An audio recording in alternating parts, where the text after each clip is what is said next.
Cancer is a very diverse disease. There is an astounding number of different mutations that drive the cancer process.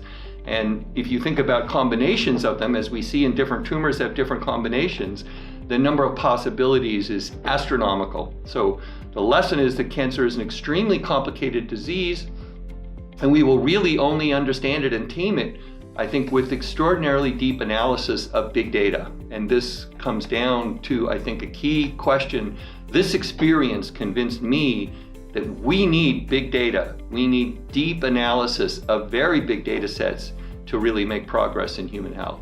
And we need more than 1 million new cancer cases. So I am a big proponent of continuing to push genomic analysis into cancer treatment. And that's happening a lot now. We have many cancer cases where at least some of the genes, a few hundred genes, are read as part of the analysis of that cancer case. I would push that towards whole genome sequencing. If you look at what happened in the last several years in the explosion of machine learning, so that now we have face recognition, we have speech recognition, we have language analysis, those came from data sets in the billions of samples, which were never available earlier on. But we are nowhere near the data size that we need in medicine yet because no one shares the data.